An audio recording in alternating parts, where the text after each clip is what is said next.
Reuben Willard had made a promise to his daughter that no matter how tight things got, Christmas would always feel like magic. So, on that cold December evening, he brought 7-year-old Amie to Wonderland Park, the sprawling carnival on the edge of town that transformed into a winter fantasy every holiday season. The admission fee had cost him the last decent paycheck before rent came due, money he couldn't spare and couldn't keep. But watching Amy's eyes grow wide at the towering carousel and the cascading fake snow made every dollar worth it, because after losing Amy's mom, Reuben had sworn the holidays would never feel empty again. He had no way of knowing that this night would change everything, that a single act of kindness would collide with a mother's worst fear and draw the attention of a billionaire father who didn't tolerate risk. The park pulsed with life. Thousands of families moved through the decorated pathways, their laughter mixing with Christmas carols blasting from hidden speakers. Reuben held Amy's mittened hand as they navigated through the crowd, past vendors selling hot cocoa and roasted chestnuts, past the spinning teacups wrapped in twinkling lights, past the long lines snaking toward Santa's workshop. Amie tugged him toward the carousel, her braids neat and cheeks pink from the cold, eyes shining at the lights like they were real stars. They were halfway there when Reuben felt something small slam into his leg. He looked down to find a little girl, maybe 5 or 6 years old, clutching his jeans with both fists. Her face was streaked with tears, her breath coming in ragged gasps. She wore an expensive-looking white coat with fur trim, the kind that cost more than Reuben made in a week, but her dark curls were wild around her face, and she'd lost one of her shoes in the crowd. She looked up at Reuben with enormous eyes filled with absolute terror. "Hey, hey!" Reuben said, crouching down immediately, his construction-roughened hands hovering carefully. But the girl only cried harder, burying her face against his knee. Reuben felt his chest tighten. He knew that kind of fear, the primal panic of a child separated from their parent. He'd lived through it himself in foster care, and the memory still haunted him.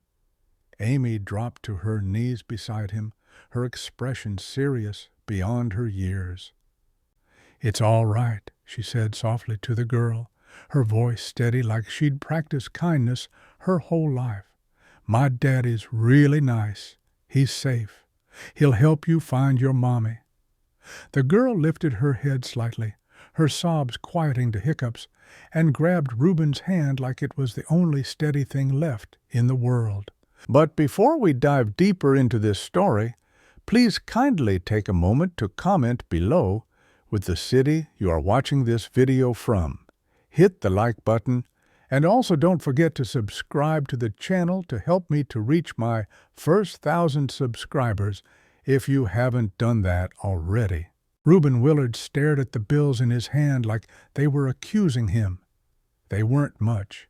Thin, wrinkled cash pulled from an envelope he'd been feeding in secret, a few dollars at a time, the way a man feeds a fire he can't afford to let die. Rent was overdue. The toolbox in the trunk rattled with a broken latch he'd been meaning to replace for weeks. The fridge at home held more condiments than food. And still he counted again, then again, because tonight wasn't about math. Tonight was about keeping a promise. Amie bounced on the balls of her feet beside the ticket booth, braids neat under her knit hat, mittens already dusted with the fake snow drifting down from hidden machines. Her eyes stayed locked on the glow beyond the gate. Gold bulbs strung like constellations, a carousel turning slow and proud behind the fence, music spilling into the cold air as if warmth could be manufactured. She didn't look at the money. She didn't look at his hands. She looked at him. "Daddy," she said, like she was reminding him of something gentle instead of asking for something impossible. It's really pretty." "It is," Reuben managed, and hoped his voice didn't crack. He passed the cash through the window. The attendant barely glanced up, already reaching for the next family's payment, already forgetting the man who just traded tomorrow's stability for one night of lights. Reuben took the wristband and looped it around Amie's small arm, careful not to pinch her sleeve. Her skin felt warm even through the layers, like she carried her own little son around. "You did it," she whispered, and there was no triumph in it, just gratitude so pure it made his chest hurt. Reuben forced a smile. "Course I did." He didn't tell her what the numbers looked like now. He didn't tell her how loud his mind got when the house went quiet, how the calendar on the kitchen wall had become a list of threats. He didn't tell her that, lately, every time he bought anything that wasn't strictly necessary, he heard his own father's voice, hard and bitter, telling him men like them didn't get to waste money on dreams. But Amie had dreams anyway, stubborn as weeds breaking through concrete. And when she talked about Christmas, she talked about her mom like she might still feel it too, like somewhere, somehow, the joy could reach her. Reuben swallowed and took Amie's mittened hand. The gate opened and the park swallowed them in gold. Inside, the air smelled like cinnamon and fried dough. Lights hung from every railing. People moved in bright scarves and puffy coats, laughing loud to prove they were happy, pressing close together like warmth could be borrowed. Amie tipped her face up into the drifting snow and giggled when it melted on her eyelashes. "It feels like a movie," she breathed. Reuben nodded, pretending his throat wasn't tight. "Yeah, a good one." They passed a vendor stirring hot cocoa, steam rising in sweet clouds, and Amie leaned toward it, inhaling like she could drink the smell. Reuben's hand flexed in his pocket around the last few folded bills, his emergency, his buffer, his lie. He could have said no to everything that cost extra. He could have rationed the night into smaller pieces. Instead, he heard himself say, "You want one?" Amie turned, instantly serious, the way she got when she was trying to be brave for him.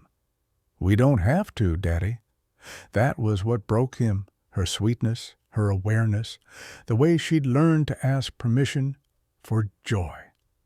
Reuben crouched until they were eye level. "Hey," he said softly, "listen to me. Tonight, you don't carry grown-up worries. That's my job." Amie studied him for a long moment, then nodded like she believed him, like she chose to. She reached up with her mitten and patted his cheek. "Okay," she said. "But you have to have fun, too."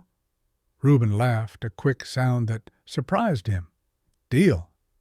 He stood, squeezed her hand, and led her deeper into the lights, toward the carousel, toward the music, toward the kind of magic that didn't erase grief but dared it to keep up. The carousel was closer now, its painted horses rising and falling behind a low fence like they were trying to climb out of the music. Amie tugged Reuben toward it, half skipping, half floating, on the kind of happiness that made strangers smile at her as they passed. Reuben kept smiling back, but his eyes didn't rest.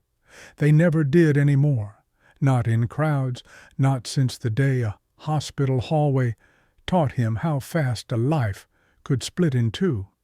He watched hands and faces, listened for sharp tones beneath the carols, tracked little kids weaving between adult legs like loose threads. Amie pointed.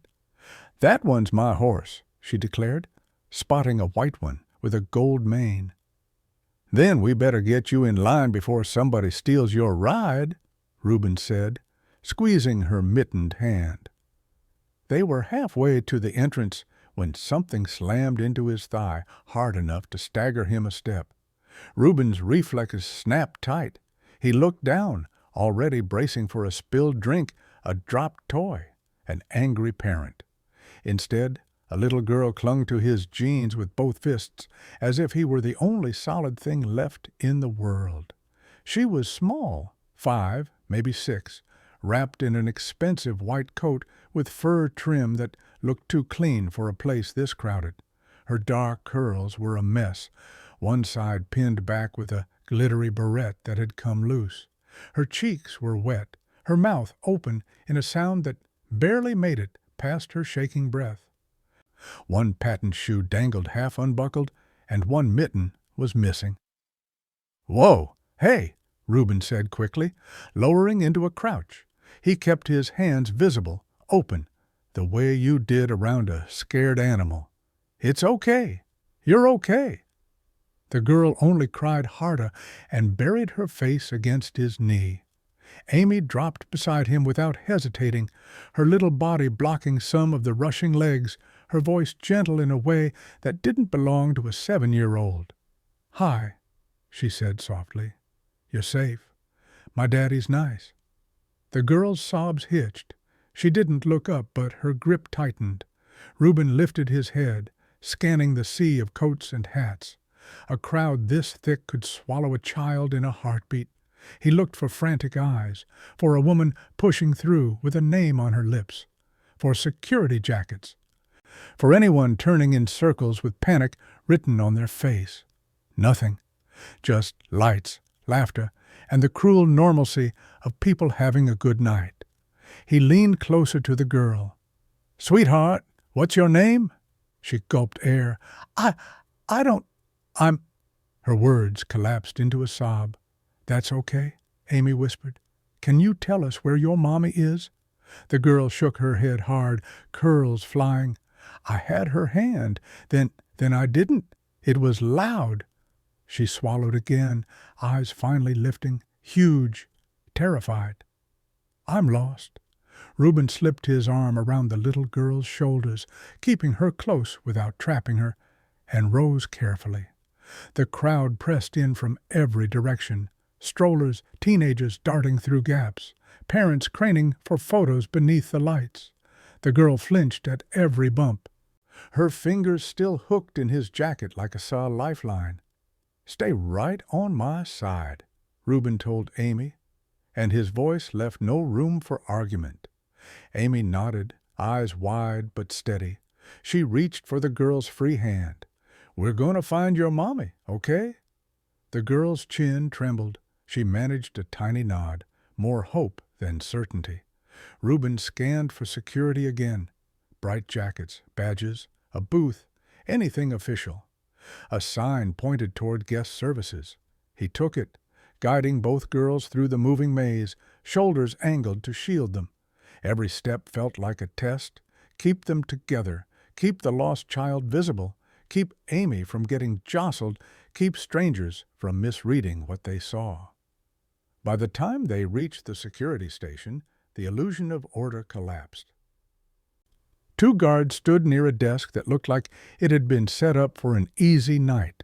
Pamphlets, a clipboard, a radio cradle. Now the radios screamed over each other. A woman shouted about a missing phone. A father argued about a fight near the food stalls. Someone had a nosebleed and a stack of napkins pressed to their face. A teenager sat on the bench with a twisted ankle, crying hard enough to make the guard beside him look helpless. Reuben stepped forward. "Lost child," he said, loud enough to cut through, calm enough not to add fuel. "She got separated from her mom." A guard glanced at the girl, then at the line of problems behind Reuben, then back again, eyes apologetic, hands already full. "Name? Parent description?" "She doesn't know," Reuben answered. "All she can say is she's lost." The guard's jaw tightened. He lifted his radio, started talking, got talked over, tried again. The other guard waved a man back from the desk, snapped at someone to stop crowding the entrance. For one brief second, Reuben saw it clearly. They weren't ignoring him. They were drowning. The little girl began to shake again, sensing the chaos, sensing she could disappear even here. Reuben made a decision the way he always did, fast, protective, and slightly reckless. "Okay, he murmured, turning away before anyone could stop him. Amie blinked up at him. "Daddy?" "We're not leaving," he said. "We're relocating." He crouched and offered the lost girl his back. "Up you go, sweetheart, so your mom can see you." She hesitated, then climbed, small arms wrapping around his neck. Reuben lifted her securely onto his shoulders, one hand steadying her legs. Suddenly, she was above the crowd. A white coat and dark curls under a storm of lights. He looked toward the carousel, bright, central, impossible to miss. "That's our return point," he told Amie. "If her mom is looking, she'll circle back there." Candace Scott had tightened her grip because the crowd was thick, because the lights were bright, because the music was too loud, and her daughter's mitten was small inside her own gloved hand. She had done everything right, parked in the VIP lot, checked her phone, was on silent, kept her head up, posture calm, smile in place, the kind of calm people expected from her, the kind that kept curious eyes from lingering too long. "Mommy, look!" her daughter squealed, pointing toward a vendor blowing shimmering bubbles that floated like tiny glass ornaments under the string lights. Candace let herself glance just a second, the way any mother would, a harmless second. When she looked back down, her hand was empty. At first, her brain refused to accept it. Her fingers stayed curled as if they still held warmth. Candace blinked once, twice, scanning the ground like her child might have fallen there, like she might be crouched laughing, playing some game. "Sweetheart," her voice came out too light, too normal. Then the air changed. The park sound sharpened. Carols turned into noise, laughter into a threat. Candace's heart slammed once, hard enough to steal her breath. "Cammy!" she called again, louder. Nothing. Candace spun in a tight circle. Adults, coats, moving bodies, 1,000 strangers wearing holiday cheer like camouflage. She pushed through them, eyes darting, throat tightening, panic rising so fast it felt like choking. Her mind played images it had no right to play. Small hands slipping away, a white coat vanishing into dark.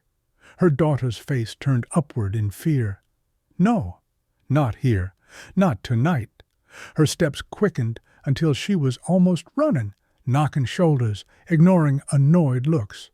She saw a security jacket in the distance and surged toward it, but a man stopped her with a question about directions, and she nearly screamed in his face. "Get out of my way." It wasn't just fear. It was humiliation, rage, the kind that flared when you realized you'd been careless, because she couldn't be careless.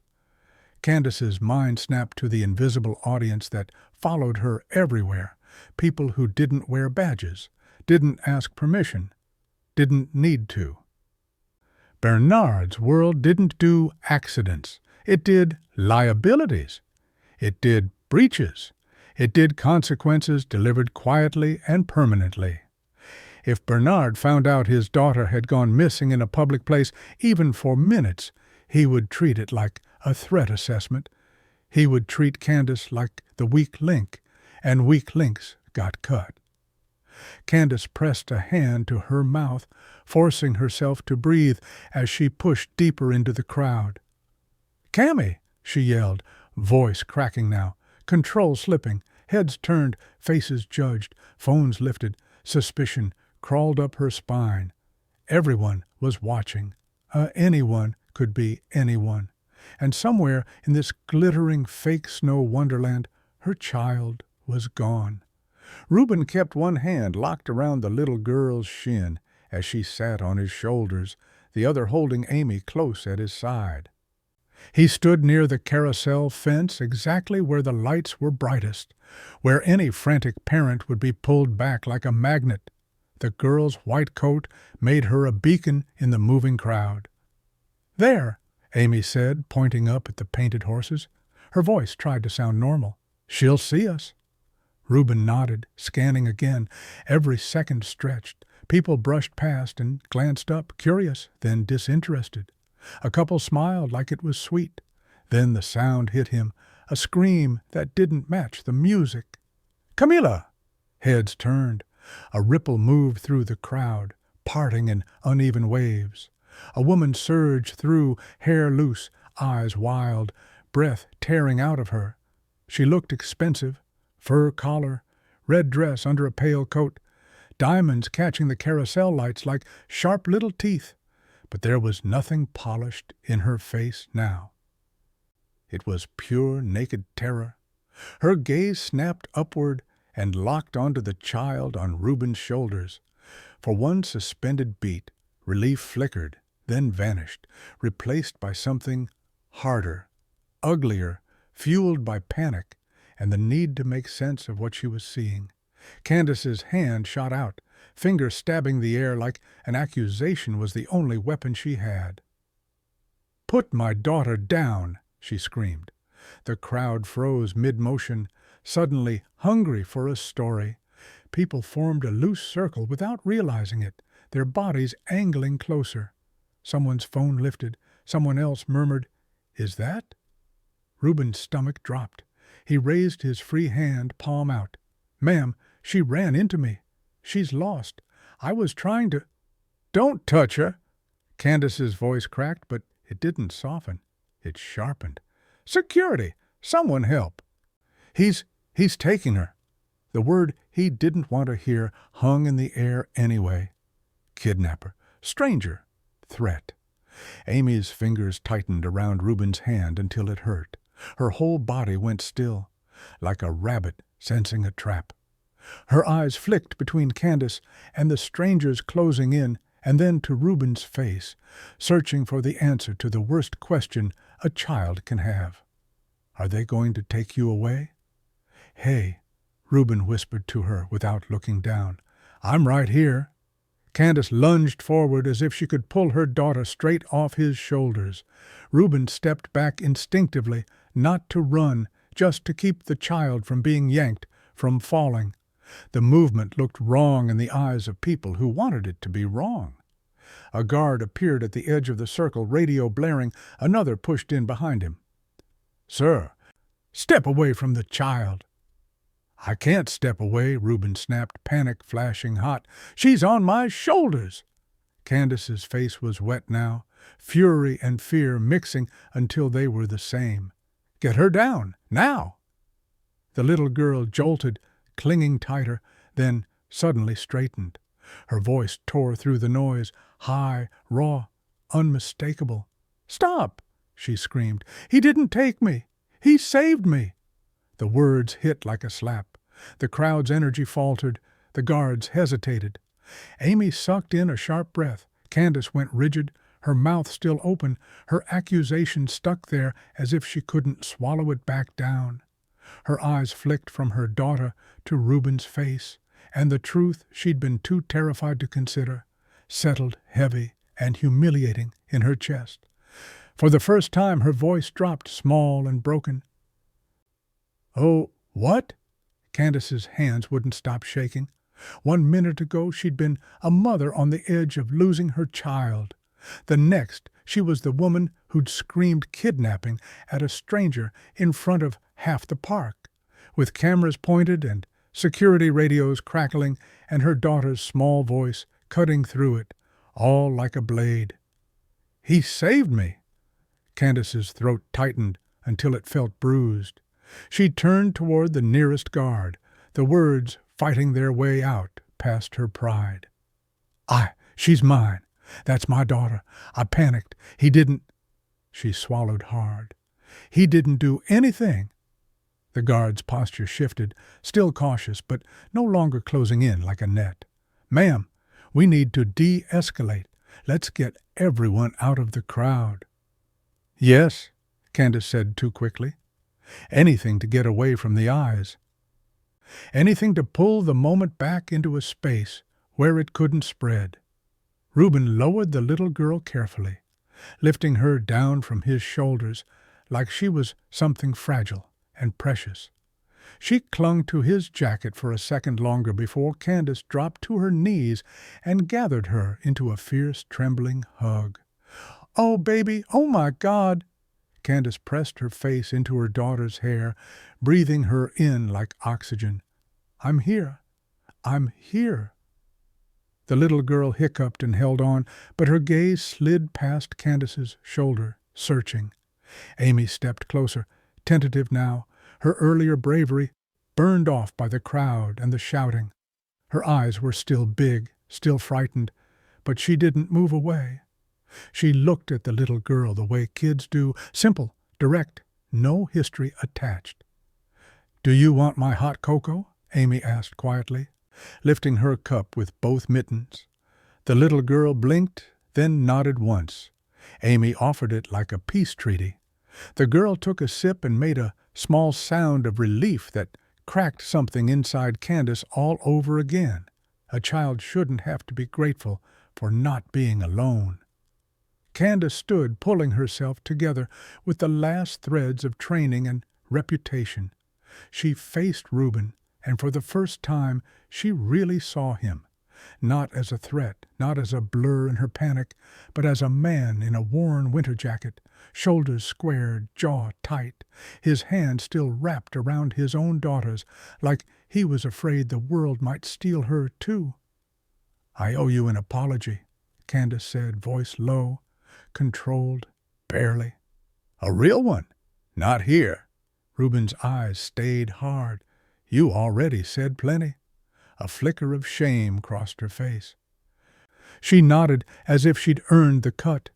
"I know. Please."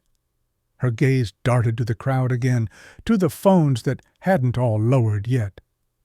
"There's a lounge, private, warm. I can get the girls inside, and you can tell me what happened without everyone listening." Reuben hesitated. Pride flared, his instinct to refuse anything that smelled like her world. But then the little girl's shoulders shook again, and Amie leaned closer to her without thinking, rubbing her back through the white coat like it was the most natural thing in the world. Reuben exhaled through his nose. 5 minutes, he said. "That's it." Candace moved fast, ushering them through a side gate with a guard at her shoulder. The VIP corridor felt like stepping out of winter and into another life. Carpet instead of concrete, soft lighting instead of glare, the muffled thump of music behind closed doors.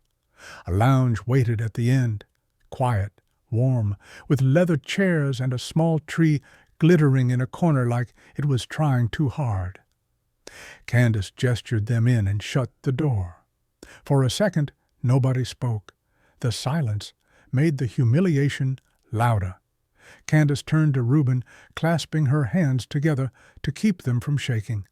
"I'm sorry," she said, and this time the words didn't perform. They landed. "I accused you in front of strangers.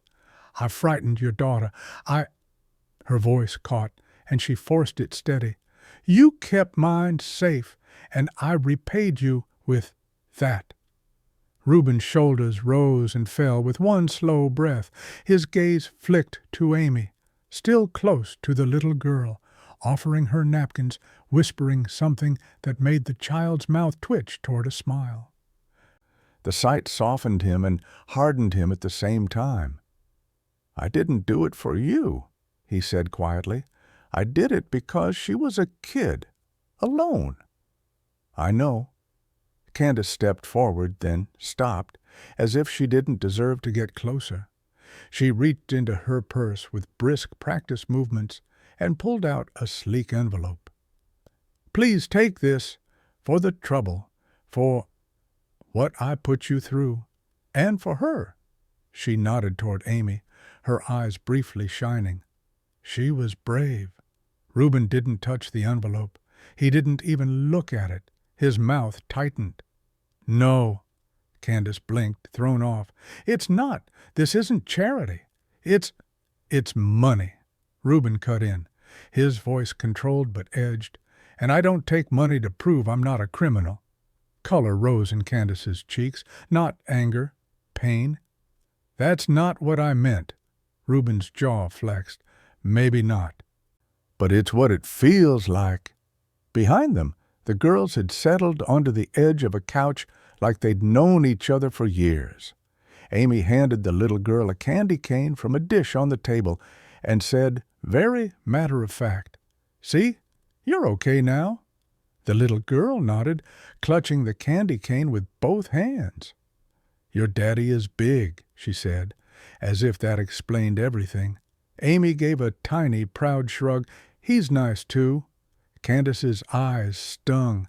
The simplicity of it made the earlier scene feel even uglier. Two children building safety out of small offerings, while the adults set fires with their fear. Candace lowered the envelope slowly, like she was putting down a weapon. "Then tell me what you need," she said, voice rough.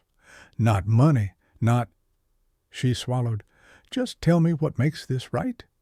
Reuben held her gaze for a long beat, and in the warm hush of the lounge, with the muffled carnival outside, the question hung between them heavier than any accusation, because making it right wasn't going to be simple. And Candace knew it. She'd seen what happened when power felt threatened. Somewhere beyond this door, her life was already moving, wheels turning, eyes watching, consequences lining up neatly. And Reuben, who had only wanted to give his daughter one good night, had stepped into it without even knowing. Candace stepped into the corridor with her phone pressed tight to her ear, turning her body so the lounge door stayed in her peripheral vision. Inside, her daughter's voice floated faintly, small, steady now, mixing with Amie's gentle chatter. It should have calmed her.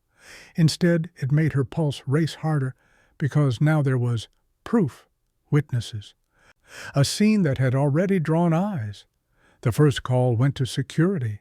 The second went higher than security.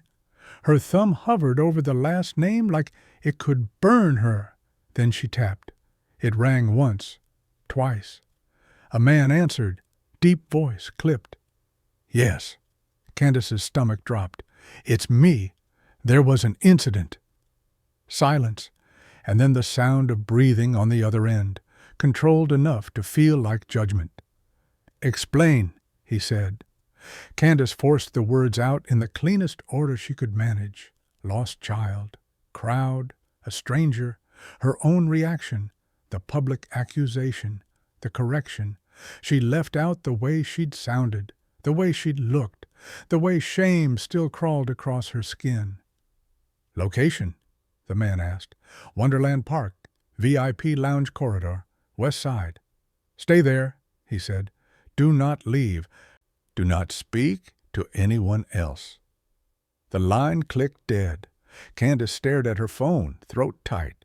Of course Bernard didn't answer directly. Of course he had people for this. People who arrived before panic could become scandal, before mistakes could be photographed into permanence. Within minutes the corridor changed. Two men appeared at the far end, moving fast without looking hurried. Dark coats, earpieces, eyes that didn't drift. A third followed, then a fourth, as if the air itself had called them. The closest one nodded at Candace like she was a checkpoint, not a person. "Miss Scott," he said, "we're here." Candace opened the lounge door. The warmth hit them first, then the tableau. Two little girls on the couch, candy cane wrappers on the table, Amie's cocoa cup between them like a shared secret. Reuben stood near the wall, shoulders squared, protective by instinct, his gaze sharpening the moment the men stepped in. The lead man's eyes swept the room in a single pass. "Sir," he said to Reuben, polite enough to be dangerous, "we need to ask you a few questions." Reuben didn't move. "About what?" "About the child," the man replied, glancing to the little girl without softening. "And about you." Reuben's jaw clenched. "I already told security. She ran into me. I tried to find help."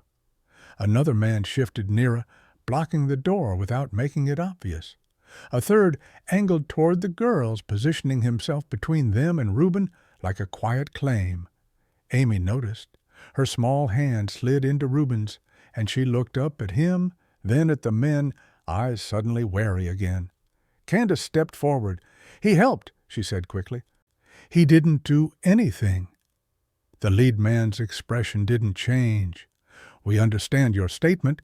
We still need to verify." And then Bernard arrived, not with noise, with gravity. He entered as if the room belonged to him simply because he'd decided to step into it. Tall, immaculate, eyes cool and focused. His gaze landed on his daughter first, a flicker of something unreadable crossing his face at the sight of her safe on the couch. Then his attention shifted to Reuben. It wasn't a look a man gave another man.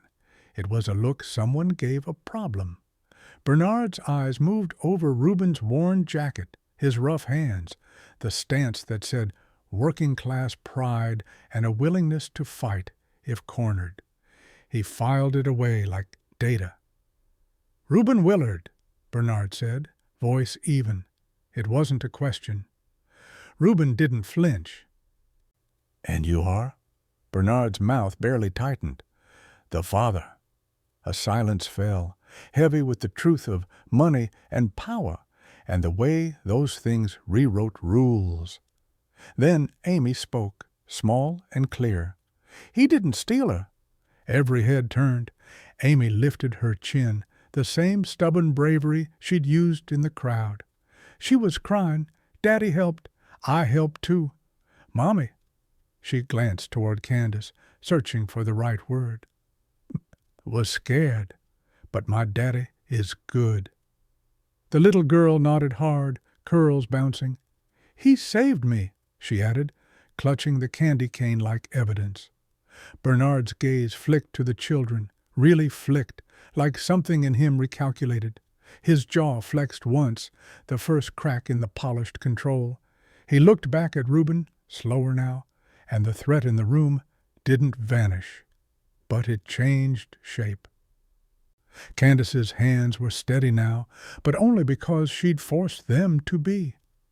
The shock had worn off. The embarrassment had calcified into urgency.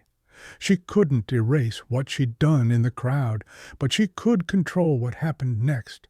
Clean it up, seal it, make sure it didn't become a story that escaped the park and grew teeth. Reuben stood with Amie tucked close at his side, his palm resting on her shoulder as if he could anchor her with touch alone. Across the room, Candace's daughter leaned into Amie on the couch, their heads bent together over the candy cane like it was a shared project. The girls were already fine. It was the adults who were bleeding. Candace cleared her throat. "I want to fix this," she said, looking at Reuben directly. Not with words, with something real. Reuben's eyes narrowed. "Fix it how?" "I can make a call," she said quickly, the plan spilling out like she'd rehearsed it in the corridor. "Amy's school, if there are tuition issues, supplies, aftercare, anything. I can sponsor it privately, and housing. If you're struggling, I can help you get somewhere safer and work. I know people, good people. A steady job, benefits." Reuben's expression didn't soften. It closed. "No," he said flatly. Candace blinked.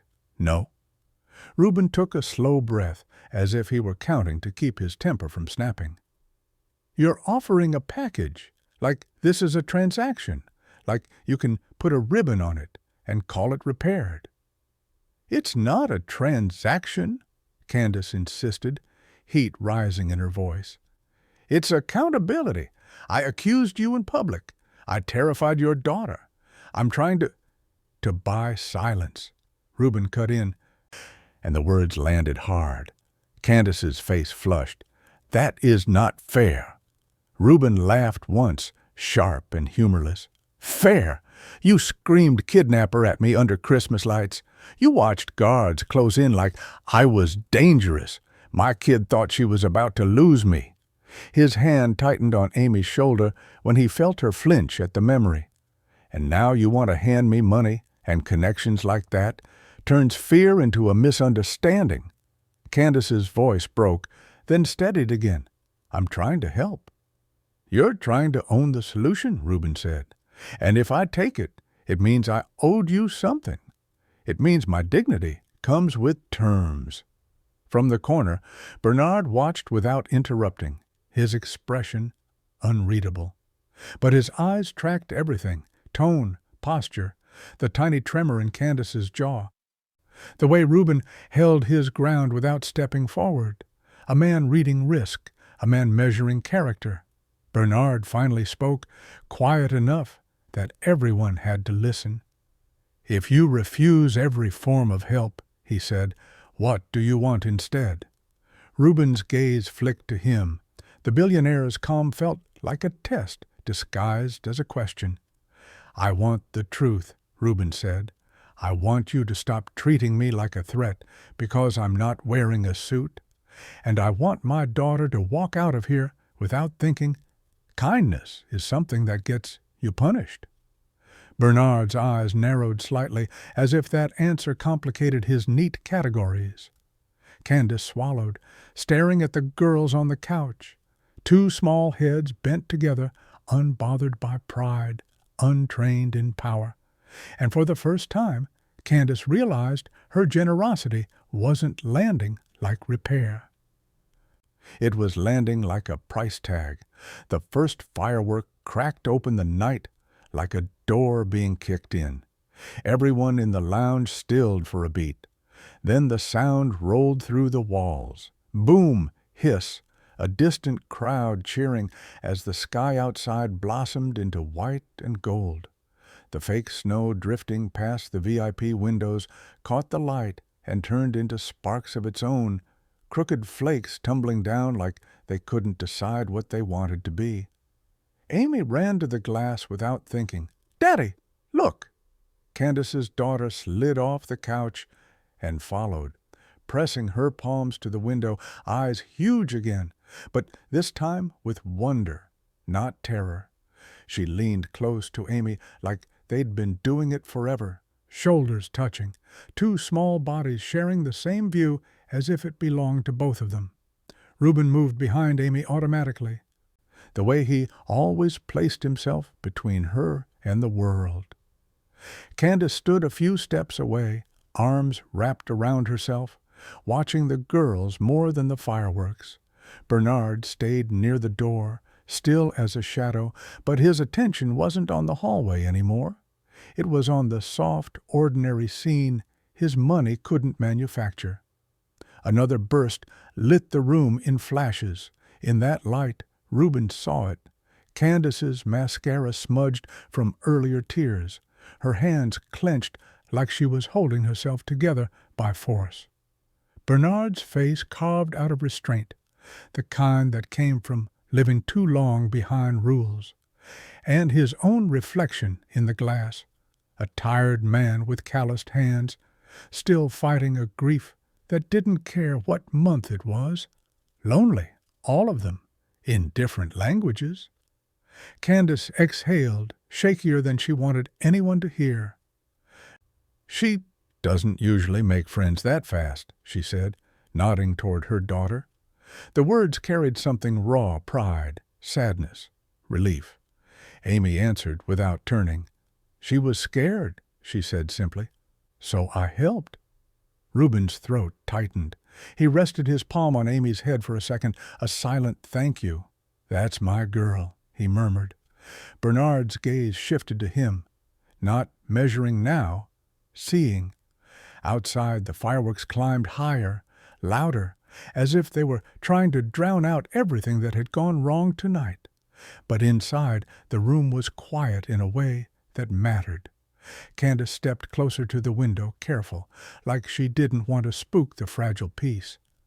"I don't know how to undo what I did," she admitted, voice low, "but I don't want this to be the kind of world where kindness gets punished." Reuben glanced at her, then at Bernard. "Then don't punish it," he said. Bernard's jaw flexed once. He looked at his daughter, safe, smiling, leaning into Amie as another burst painted their faces gold. When he spoke, his voice was calm, but something in it had shifted from control to intent. "No one is touching him," Bernard said, and the words didn't feel like a warning. They felt like a decision. "Not tonight. Not ever." Candace's shoulders sagged, relief cutting through her like warmth. Amie turned from the window, cheeks flushed, eyes shining. "Can we go see the last one outside?" she asked, hopeful and cautious at the same time. Reuben opened his mouth to answer, already calculating exits and crowds, then stopped, because Candace's daughter took Amie's hand like it was the obvious next step, because Candace didn't pull her back, because Bernard didn't say no. For a moment, it wasn't about money or pride or damage control. It was just 3 adults standing behind 2 children who'd already decided the bridge existed. Reuben nodded slowly. "Yeah," he said, voice rough. "We can." And when they stepped toward the door together, it didn't feel like a surrender. It felt like the beginning of something handmade, crooked as snowflakes, real as a heartbeat, and finally safe for the kind of family nobody had planned to form under Christmas lights.